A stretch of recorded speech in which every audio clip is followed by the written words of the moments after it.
Amanhã tem os dois últimos jogos de play-in e a gente quer saber quem fica com as últimas vagas para os playoffs dessa temporada. É sobre isso que a gente vai falar no vídeo de hoje, mas antes da gente iniciar aqui o nosso assunto, já vai deixando o seu like, se inscreve aqui no canal se você quer estar por dentro de tudo que acontece nas principais ligas americanas como NFL e NBA.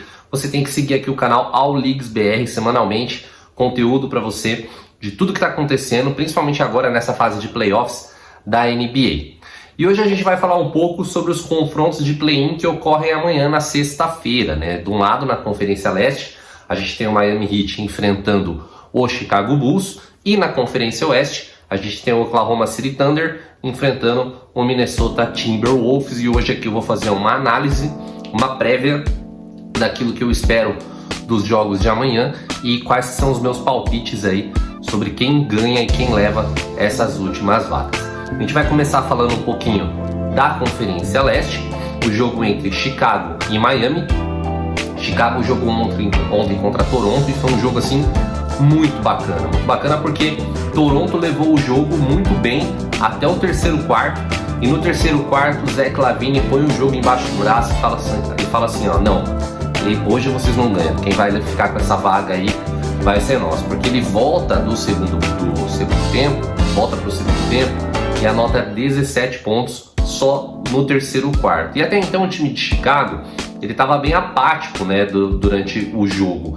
A gente tinha ali o DeMar DeRozan sendo totalmente anulado, né, pelo OG Anunoby do Toronto Raptors. A defesa do Toronto também estava muito bem postada. No ataque estava tudo funcionando para Toronto, bola do Van Vliet caía, o Siakam também jogando bem. E chegaram a abrir quase 2 dígitos, já abriram na realidade, né? 2 dígitos de vantagem, se eu não me engano 20 pontos.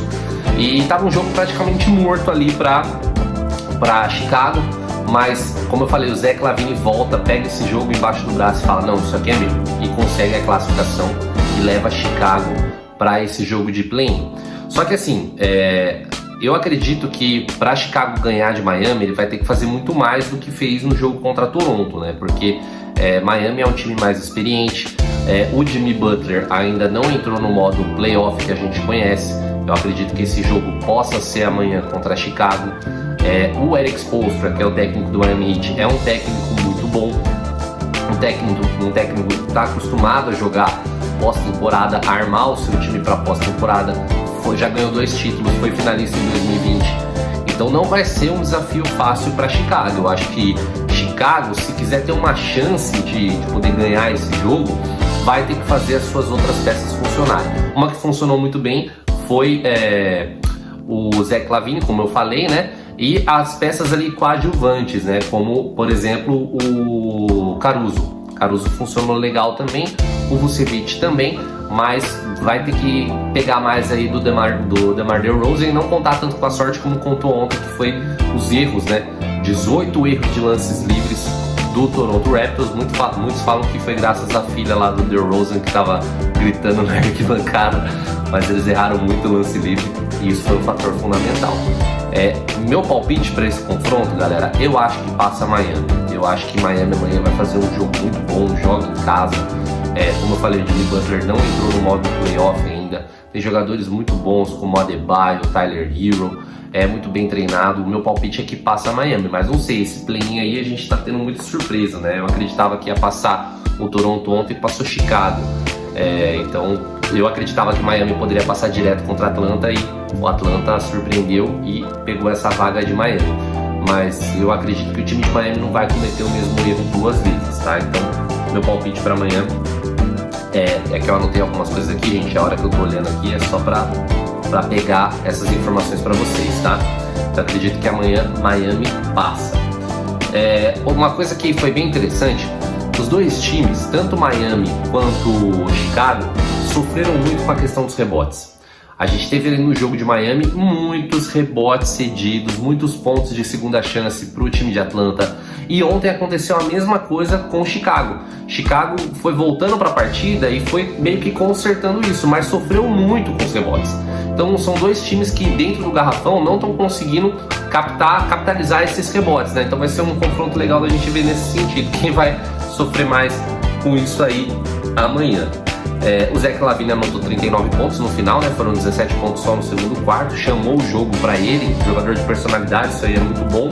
O jogo do Kyle Lowry foi muito bom também, o jogo de Miami contra Atlanta, fez um bom jogo, metendo bola de 3, e veio do banco, né? Porque ele tava com lesão no joelho.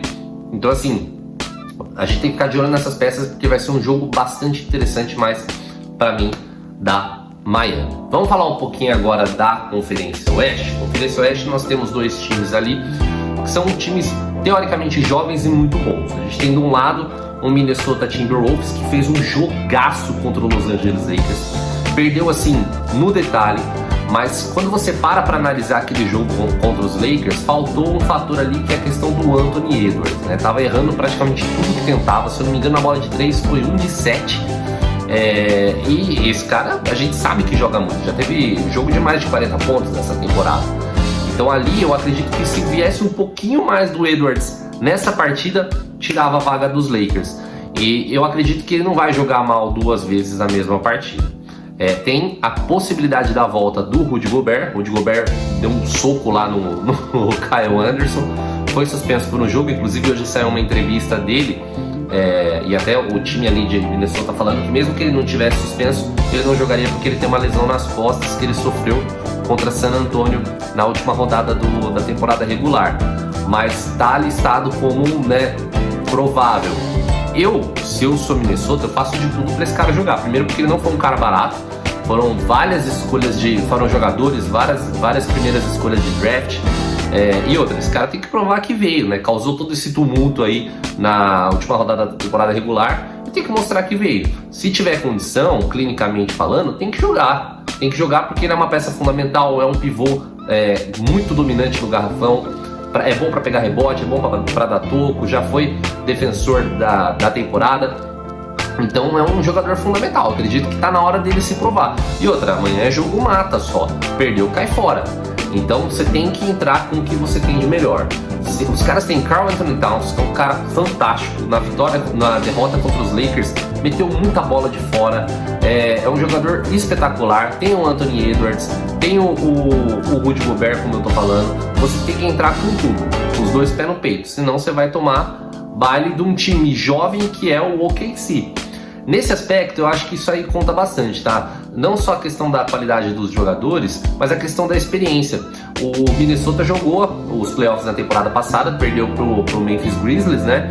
Então, essa questão da experiência nos playoffs, e até o pessoal do Golden State fala muito disso, que os playoffs é uma mentalidade diferente. Eu acho que isso pode atrapalhar o jovem time de OKC. O OKC fez uma belíssima partida ontem contra os Pelicans. Só para vocês terem uma ideia, o trio ali, o Shai Gilgeous-Alexander, o Josh Giddey e o Lu Dort, eles combinaram para 90 pontos. São jogadores assim muito bons. Então é um time jovem, é um time bem treinado, mas para esse jogo de amanhã, eu acredito que o que vai pesar é essa questão da experiência, de como eles vão encarar essa responsabilidade de, em um jogo, cacifar a vaga ali para os playoffs. Eles trabalharam bastante contra os Pelicans no jogo de transição, né? Aquele jogo rápido, pegou a bola na defesa, já vai pro ataque. O Golden State faz muito isso, né? Então pode ser que eles usem isso também no jogo de amanhã contra Minnesota para ser um diferencial aí e tentar surpreender o time de Minnesota. Eu acredito que a vaga fica com o Minnesota por esses fatores que eu citei, né? Experiência, jogadores mais consagrados, né? Digamos assim. E eu acredito que essa vaga fica com o Minnesota. Se o Minnesota passar, pega o Denver Nuggets na primeira rodada dos playoffs, e aí vai começar a mesma brincadeira de gente grande, né? E se do outro lado Chicago ou Miami passar, eu acredito que Miami passa, vai ter um baita desafio enfrentando o Milwaukee Bucks de Giannis Antetokounmpo. Então é isso aí, pessoal, esses são os meus palpites para os jogos de amanhã. Já queimei minha língua nesse play-in aí, né? Falei que Miami ia amassar a Atlanta e no fim a Atlanta ganhou. Achei que ia ser fácil para os Lakers, né? Mas foi difícil, foi ali pau a pau. E achei também que Toronto fosse ganhar de Chicago, e Chicago no final ganhou de Toronto. Então são os meus palpites, podem printar aí depois, me xingar se eu errei. Mas é isso que eu acho, e vamos ver amanhã. Vão ser 2 jogos com certeza fenomenais. Lembrando que amanhã tem os jogos de play-in, sexta-feira, e no sábado já começam os playoffs, e aí a gente tem jogos variados. Brooklyn joga, Golden State joga contra Sacramento, e aí vai ser um playoff muito bacana de acompanhar. Lembrando que eu vou fazer vídeos aqui também sobre cada série de playoffs, quem eu acho que vai passar, quanto que vai ser, se vai ser 4-2, 4-3, e aí a gente vai fazendo essas análises aí